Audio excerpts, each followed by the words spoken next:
دی وایي اقبال لاهوري وایي ای ربه شکایت درته کوم دغې ټولنې ته امیدونه یې پکې مړه کړي په مدرسه کې او په مکتب کې دوی یې داسې نرم پاسته اموخته کړي دي چې ته ورته حیرانه سې دا وایي چې زه سفر ته تللی وم که نه خیر د دا به یو مثال درته یم دې سفر ته چې زه تللی وم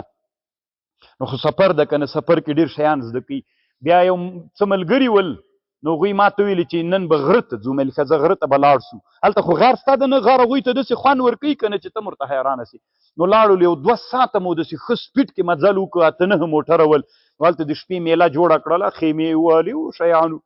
نو دلته طالبانو یو زلمی هلک راغی ښه جګه ځواني یې وله که نه دا زلمی هلک راغی نو پلار ته یې ویلې که نه زه به یې په پښتو نه وایم چې پلاره زه خو هغه کوم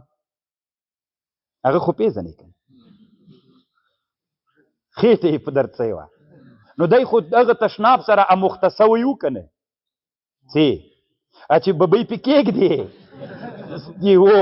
اوس خو دنیا کې بل رقم ته شیان راوتلي پاس یې پې کېږده د تی ورزور کا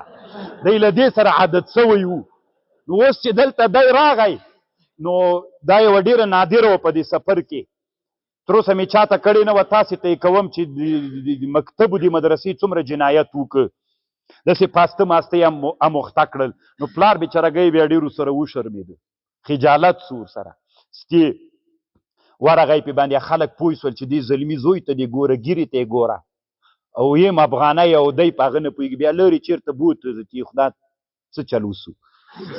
زه خو دلته مصروف یم غواړئ چې دا نوی نسل مو داسې پاسته سي چې بیا په ځنګلو په غره کې ځان ته د قضای حاجت ځای نسي پیدا کوی ګیرور بچی بیا پلار ته وایي چې زه چې وسو کمه موټر کې لاړ شم یو ساعت مزل وکړم چې هلته تشناب پیدا کړم او غره کې څنګه کېږي ما ته چل نه راځي غواړئ نو دا دغه مکتب و دغې ټولنې دي دا خو دا لاوم افغانی دا به د عربي ټولنې د عربو زمن بیا څنګه وي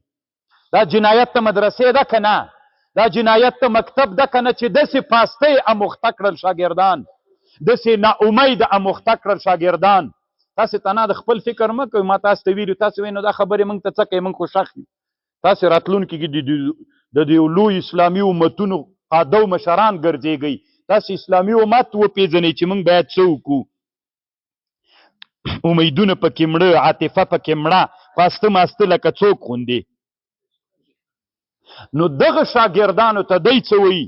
اشکو الیک یا رب شکایت درته کوم من ولات التعلیم الحدیث انهم یربون فراخ الصقور تربیة بغاث الطیور هغه مرغان چې هغه بازان دي باز خو پېژنئ که نه بازانو ته تربیه د وړو مرغیو مه ورکوئ تاسې یی بازان باید تاسې ته تربیت د بازانو د زمنو غوندې درکړی سي چې ښکار وکوي خو تاسې ته کومه تربیه درکول کېږي د وړو چغکو مرغیو تاسې ته تربیه درکول کېږي و اشبال الاسود تربیة الخروف تاسې یی د زمریو زمن خو تاسې تربیه د میږو د بچیو درکول کېږي نو زمري بچي ته به د چا تربیه ورکوي او که د زمري بچي ته تربیه د میږو د بچي ورکوي نو بیا به طالبانو دغه چی جوړ شي زمری حمله کوونکی ده زمری سید و قاید ده د ځنګل هغه ته هغه تربیه ورکړه د چا تربیه مه ورکړه اقبال لاهوري طالبانو چې کله افغانستان ته هم راغلی دلته یو مدرسه د ابو حنیفه ورته وایي دا ډېره تاریخي مدرسه ده دې مدرسه کې هم دغه خبره کړې وی افغانانو یی د زمریو زمن خو د میږو تربیه درکول کېږي یی د بازانو زمن خو تربیه د چا درکول کېږي نن اسلامي امت کې انسانان داسې تربیت کېږي چې په غره کې د هغه چل نه ورځي ومن اکبر اسباب هذا الضعف الذل والتقدير الزائد للماده لوی مشکل نن طالبانو په دې ټولنه کې یو لوی مشکل دا ده چې د شاګردانو د تربیت چې ورکول کېږي مادې سره ډېر د مینې چې مادې سره ډېر وي ماده خو پېژنئ که نه طالبانو مادي شیان یې مادې سره اوس مې په پوی کوم والنظر الى الوظیفة والمرتبة كغایة للعلم نن په دې ټولنه کې د علم غایه څوک د طالبانو ورونو مرتبه وظیفه او دا د علم چې ته ملا سې چی به چې بیا هغه صاحب یم چې ته ملا سې علم وکړې بیا به چی به چې هغه صاحب یم دا رتبه او دا د علم غایه ګرځول سوې ده. یقول فی بیت ان ذلک العلم، دغه علم چې غایه وظیفه غایه تنخواوي، دغه علم چې غایه سند وي. بل ورځ یو مولوي صاحب خبر راولیږي، وایي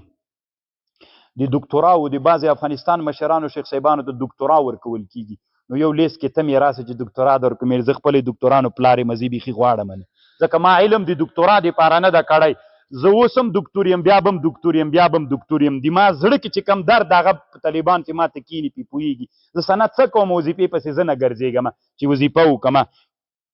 ان ذلک العلم سم ناقع، دغه علم چې رتبه مرتبه وظیفه او د تنخوا دپاره کوي همدا غایه بلې. ان ذلک علم سم ناقع،